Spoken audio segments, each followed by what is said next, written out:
wields the greatest strength is the truth. And in an empire of lies, telling the truth is a revolutionary act. That is Ron Paul's paraphrase of George Orwell. In a time of universal deceit, telling the truth is a revolutionary act. And again, William Binney, biggest whistleblower in modern history, not just biggest NSA whistleblower, is here. And he was in the control room, a great gentleman, but I had him moved to the conference room because it was so distracting to me to look at the monitor and see William Binney in there, plus the crew. I mean, this is like having a movie star here for us. You know, we've had a lot of movie stars on the show. They're great people. A lot of them are patriots we've had on, using their celebrity to expose tyranny. But I'm a lot more excited about William Binney being here than some of the top celebrity stars I've gotten to know over the years, because this guy, they tried to put him in prison. They tried to ruin his life. He basically resigned because they wouldn't stop illegal spying. He tried for a decade in the system to get them to stop it. And then they came after him when he was doing it inside the system. So this is a tyranny. And if William Binney can be destroyed, we can all be destroyed. But if he can be vindicated, which he has been, and not be stopped from getting his message out, it is a huge Battle of Trenton-level victory.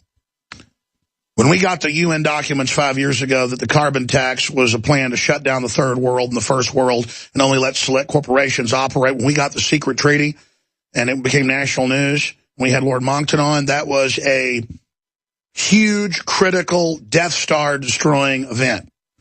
Well, people like William Binney and Snowden going public is another potential Death Star event, to use a Star Wars allegory, where you blow up a major criminal operation and degrade and frustrate criminal forces in government and corporations that want to use ubiquitous spying to dominate markets, but also protect themselves from criminal prosecution, to be aware of what other areas and other agencies are doing. And we've now learned that the Parliament and the Congress and the Senate and the President, and they're all spying on each other. It's a panopticonic Big Brother arms race that we're in the middle of right now, that's being deployed against the people, and it's wrong.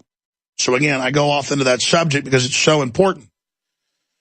And I just read to you 3 different mainstream news articles where our government and other groups are funding and protecting known terrorists, from Al-Qaeda to the Iranian Hezbollah to other organizations. Why are they doing it?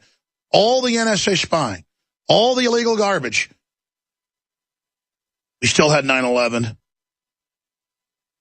In fact, we learned the NSA was actually tracking them legally in that case because they were foreigners, and that nothing was done with it. The FBI knew and was ordered to stand down.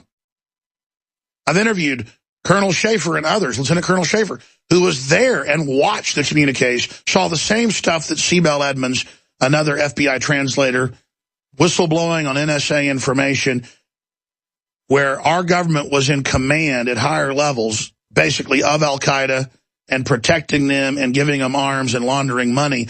Everything she first broke her gag order on this show 5-6 years ago, and on other shows, that she was attacked for, is now passé. So now we've reached that Rubicon moment where it's out in the open. What do we do? I'm going to ask William Binney about this coming up in the third hour. What is this paradox like, to have them years ago deny this was happening when he knew good and well it was? He was there at the highest level seeing it. And then to now have them go, okay, we're doing it, but we're going to reform it by legalizing it. We're going to retroactively go back and say it's okay that we committed these crimes. I mean, Obama yesterday put out a directive, not a law, president can't make law, saying we're now exempt from all FOIA requests, period. Really, that's the National Security Act of 47, and they dovetailed with it the Open Records Act, so that if you're going to have secret stuff, it's got to be kept on record to be released later, so that people don't commit crimes now thinking they've got a blank check. Well, we've now entered that sector. They want to take the drug labels off. They want to take the food labels off. They want to shut down people's speech at South by Southwest on GMO or NSA. They're moving on every front to not let us have the information. And now the FCC has power grabbed the internet from the outside Comcast threat of wanting to take over the web. Oh, the FCC will come in and save it, when they've said before they want to control it. And now FCC Chairman concedes future internet tax is possible after all. That's a CNS News. So just because one plan's bad by Comcast and others doesn't mean the solution to that plan is good. Classic bait and switch. I want to hit this financial news and then go to your calls. Here's the toll-free number on this worldwide Wednesday edition. 800-259-9231. And here's the only catch. It's first-time callers today. It'll be that for William Binney as well. Give you a chance to get involved. And it's on one of the subjects I just raised here. Now, I've raised a lot of subjects. I want you to chime in on criminal elements of the government, financing, protecting terrorists to menace us into submission. FCC documents now out, talks about taxing authority, applying the same powers they've done to broadcast radio and TV to all telecoms. I mean, this is a nightmare. We're also going to get into some of the other power grabs that are taking place. But before we do that, again, the number for first-time callers is 800-259-9231, and we will get you up and on the air on this live Wednesday edition, 800-259-9231. I'm going to get Dr. Paul Craig Roberts, former chief editor of the Wall Street Journal, father of Reaganomics, on probably tomorrow, the next day, maybe Sunday. If we can't get him the next 2 days on the Sunday broadcast, 4 to 6 p.m., China gaining Western allies as development bank partners, a blow to U.S. efforts. And so China's created this new global development bank. And again, I'm not saying the communist Chinese are laudable or great people, their leadership, but it is a separate power group to Goldman Sachs and J.P. Morgan that control the central banks of Europe and the United States, the private Federal Reserve. So it is competition of a sort.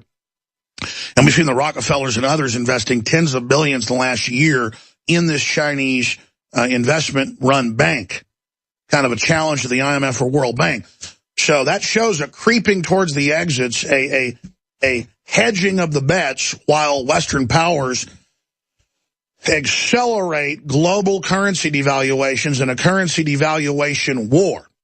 And yes, the world reserve currency is still the dollar, but when it goes belly up, it will have seismic effects here. We're already seeing deflation in some areas because of recessionary and depressionary elements in select areas of the economy, but it's unbalanced.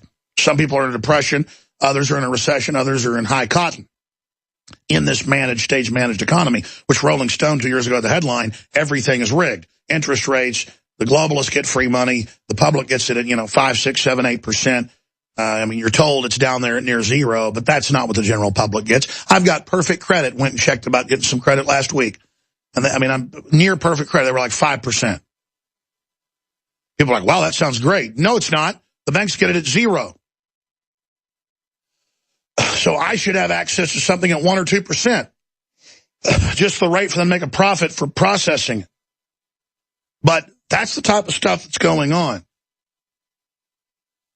And it's very discriminatory, and the world sees this, and they're scared. So they're not moving away from dollar hegemon because they want to bring down the United States. It's like cancer that's in your heart or something. You cut it out, you die. Nobody really wants the U.S. to go under globally, because if it does, it'll cause a worldwide depression of biblical proportions. There aren't any economists that disagree with that. But they're now using globalization and that we're all interconnected as a way to abuse everyone and make everyone accept dollar devaluation.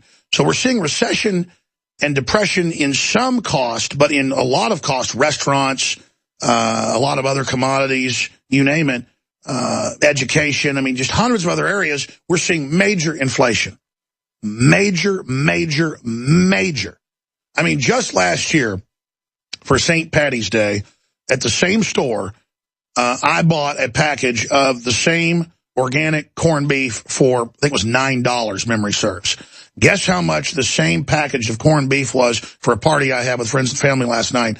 Guess how much each package was last night? Same amount, same corned beef. Excellent corned beef, my mouth's watering. It was $19 and change, basically double what it was 12 months ago. Now, that isn't inflation. I don't know what is. Here's another headline. Cracks in Washington's empire. Washington's EU vassals might be finding their backbone. England, Germany, France, and Italy have all invested with Japan, Switzerland, Luxembourg, South Korea, and others, Australia, you name it, in the new Chinese-led Asian Investment Bank. Neither